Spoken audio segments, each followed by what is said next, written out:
Timeout. Wake up, Northeast Nebraska. I'm Tom Beamer along with Becky. I couldn't get her to come. I wanted Becky Katsopoulos to be here from Full House, originally from Valentine, Nebraska, as part of a Valentine's Day theme, and she stood me up. I guess Uncle Jesse really is all that in a bag of chips. He is. John Stamos. Oh my goodness, you're so beautiful, John. What else is beautiful? Postseason basketball, and we are about there. To stick with the Valentine's theme, we're going to talk about some teams that I love heading into the postseason. Starting in Class A, you have to love Norfolk Highest. They had their 12-game winning streak snapped last Friday at Kearney, but bounced back and beat a really good Lincoln East team solidly the next night. And the thing about Norfolk High that will really get them prepared and make them lovable come the postseason is that this weekend they have 2 games. Friday, they host Lincoln Northeast. Saturday, they're at Omaha Central, both against winning teams. That'll be 5 games in a row going into the postseason against teams above 500. They will be battle-tested and prepared for postseason basketball. Another team that I love in Class C1, and how do you not love them right now, Winnebago. They're 22-2. They've won 7 games in a row after losing to Ponca during the regular season in Lewis and Clark Conference play, and they just defeated Hastings St. Cecilia 76-61 in the Heartland Hoops Classic. Winnebago 18 times this year has been over 80 points. David Wingett is now in the top 10 all-time scoring in the state of Nebraska.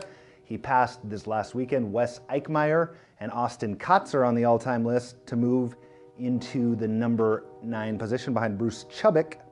Another team in Class C1 that I love is O'Neill, 19-2. The Eagles actually finally lost a game. They had a 12-game winning streak snapped against Columbus SCOTUS at the Heartland Hoops Classic. A lot of teams in Class C2 to love. 13 right now are actually above 500. And there's other teams right at that 500 mark that have given a run for the money to many of the good teams in the area. Battle Creek, they're below 500, but they nearly beat Neely Oakdale this past week after beating them early in the season. Neely Oakdale's got 20 wins on the year. One of those wins for Neely Oakdale was against HumphreyHoly Family. HumphreyHoly Family is a very good basketball team coming off a win over Twin River. First time I got to see HumphreyHoly Family play this year, the thing that really struck me about HumphreyHoly Family, and it struck me in their box scores as I've looked at them throughout the years, their depth. It showed up in their win over Twin River.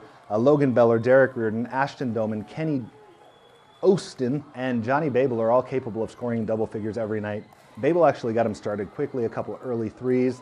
Then in the fourth quarter, defensively, they kind of just turned on the gas to gas Twin River. See what I did there? Another team that I got to see for the first time is Niobrara-Verdigre, and they are legit. They're starting to play, according to Coach Todd Reynolds, Cougar basketball again, and if they can do that in the postseason, based on what they put on the court, their top 5, their starting 5, all right at or near double figures, all capable of scoring 20 points a night.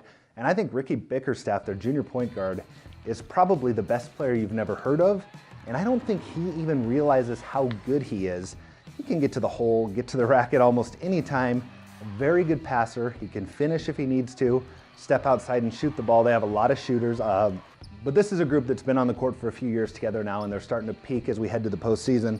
But like I said, there's so much depth in Class C2. There's a lot to love. We're going to talk more about postseason basketball next week as we have sub-district brackets released later on this week. We'll break those down and look forward to what you may expect in the rest of February and March. And remember, if your Valentine has not gotten a card or flowers yet, don't get them for them. Valentine's Day isn't actually a holiday. It's created by Hallmark to make money. The stuff that we have in the background, it's bogus too. Happy St. Patrick's Day. I'm Tom Beamer.